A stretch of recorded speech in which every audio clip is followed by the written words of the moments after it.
23 जनवरी को नेताजी सुभाष चंद्र बोस की जयंती देशवासी पराक्रम दिवस के रूप में मनाते हैं। धनबाद के गोमोह स्टेशन से भी नेताजी की यादें जुड़ी हुई हैं। गोमोह से नेताजी का गहरा रिश्ता था। अंतिम बार नेताजी सुभाष चंद्र बोस गोमोह स्टेशन पर ही देखे गए थे। देश के बाहर जाने की यात्रा की शुरुआत नेताजी ने गोमोह स्टेशन से ही की थी, इसलिए नेताजी के नाम पर इस स्टेशन का नामकरण भी किया गया है। नेताजी सुभाष चंद्र बोस 18 जनवरी की रात पठान के वेश में गोमोह स्टेशन से ही पेशावर मेल से रवाना हुए थे।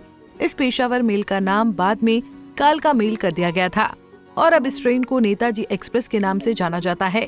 इसी ट्रेन में नेताजी अपने गंतव्य के लिए रवाना हुए। उनकी इस यात्रा को निष्क्रमण यात्रा के रूप में याद किया जाता है।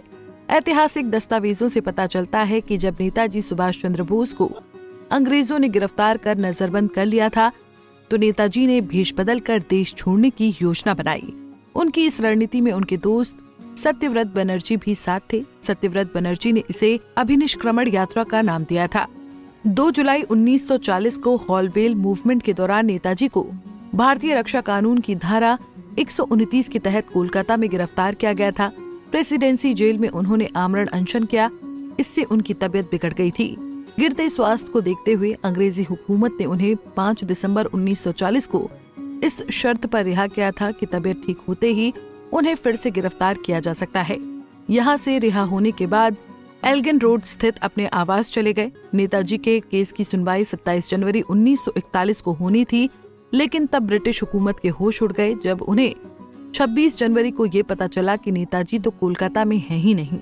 उन्हें खोज निकालने के लिए सिपाहियों को अलर्ट मैसेज भिजवाया गया, लेकिन नेताजी ने तब तक अपने करीबी नजदीकी के सहयोग से अभिनिष्क्रमण की तैयारी शुरू कर दी थी। गुप्त योजना के तहत नेताजी 16 से 17 जनवरी की रात लगभग 1 बजे हुलिया बदलकर कार में सवार होकर कलकत्ता से निकल गए। इस योजना के अनुसार नेताजी अपनी बेबी ऑस्टिन कार से गोमोह पहुंचे थे। इसके बाद 18 जनवरी 1941 को पुराना कंबल ओढ़कर नेताजी धनबाद के गोमोह स्टेशन से हावड़ा पेशावर मेल में सवार हुए और इसके बाद वो गुमनामी में खो गए। उनकी याद में साल 2000 में तत्कालीन रेल मंत्री लालू प्रसाद यादव ने गोमोह स्टेशन का नाम बदलकर नेताजी सुभाष चंद्र बोस जंक्शन गोमोह रखा था। वहीं नेताजी तब गोमोह के लोको बाजार में स्थित अब्दुल्लाह कॉलोनी हाता में स्थित एक आवास में कुछ देर के लिए रुके थे। तब स्वतंत्रता सेनानी एडवोकेट शेख अब्दुल्लाह के घर में नेताजी रुके थे। आज भी शेख अब्दुल्लाह के पोते एडवोकेट SN फकरुल्लाह नेताजी की कहानी के बारे में परिवार से सुनी हुई बातें साझा करते हुए गर्व का अनुभव करते हैं। शाम को 5-6 बजे आए और एक बैग मेरे दादाजी से बोले कि अंग्रेज लोग मेरे पीछे लगा हुआ है और हमको पेशावर जाना है, मुझे गाड़ी पकड़वा दीजिए। तो मेरे दादाजी, उनका एक दर्जी था, उसको बोले, उनको भी नहीं पता था कि कौन है आदमी, बोले कि इनको टिकट कटा के इनको पहुंचा दो स्टेशन। तो वो उनको स्टेशन कालका के टाइम में पहुंचा दिया और वहाँ से फिर वो अननोन स्टेशन के लिए वो रवाना हुए। किस तरह से लगाव था आपके दादाजी के साथ? मेरे दादाजी से के अच्छे दोस्त थे, फ्रीडम फाइटर में दोनों एक साथ थे। वो लोग गोमोह यूनिट को वो देखते थे दादाजी। और मेरे दादाजी फादर ऑफ गोमोह भी कहलाते हैं। क्या नाम है दादाजी? शेख अब्दुल्ला। हम लोग बहुत प्राउड फील करते हैं कि हम लोग का ऐसे आदमी से संबंध था जो पूरे दुनिया में एक मशहूर था, जो अपना एक आर्मी बनाया, अपना एक संगठन बनाया। हम लोग बहुत प्राउड फील करते हैं कि हम लोग उस शख्स से जुड़े थे। वहीं स्टेशन परिसर के प्लेटफॉर्म संख्या 1 और 2 के बीच नेताजी के कांस्य की प्रतिमा स्थापित की गई है, जहां रेल यात्री नेताजी की प्रतिमा को देखते हुए गोमोह की धरती को नमन करते हैं। नेताजी के त्याग और संघर्ष की यादों को आज भी गोमोह के लोगों ने संजो कर रखा है। नेताजी गोमोह स्टेशन से बहुत ही पुराना नाता है। नेताजी 18 जनवरी 1941 को गोमोह स्टेशन से ही वे पेशावर के लिए रवाना हुए थे।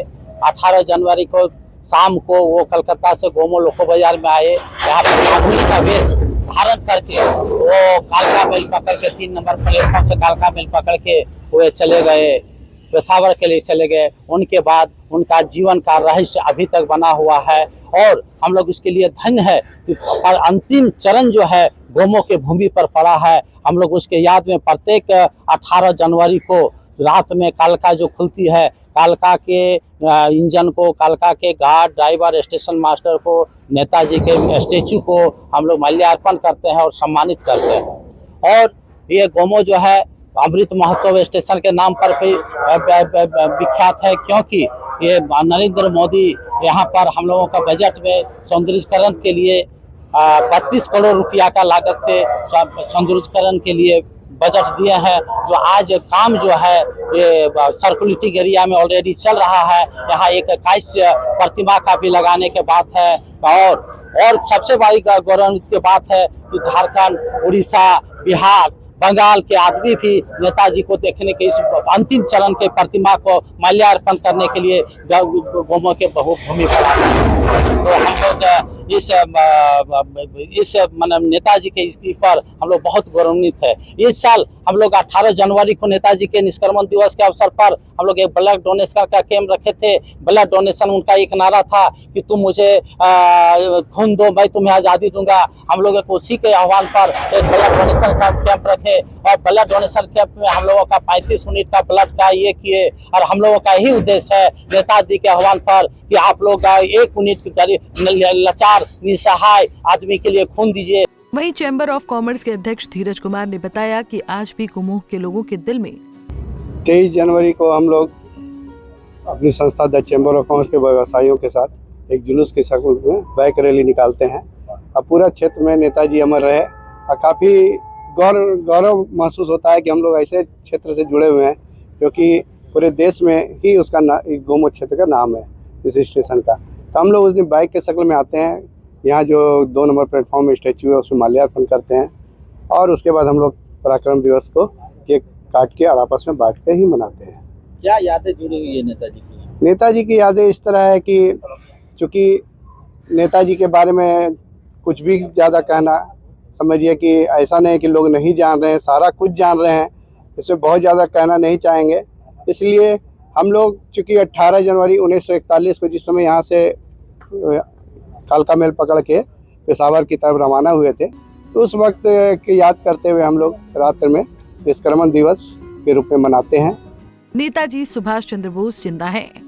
नेताजी सुभाष चंद्र बोस भारत माता के महान सपूत थे। आज भी करोड़ों भारतीय लोगों के दिल में नेताजी की यादें जिंदा हैं। पंजाब केसरी टीवी के लिए धनबाद से नीरज कुमार की रिपोर्ट। हमसे जुड़े रहने के लिए हमारे YouTube चैनल को सब्सक्राइब करें और नई वीडियो की नोटिफिकेशन के लिए बेल आइकॉन को दबाएं।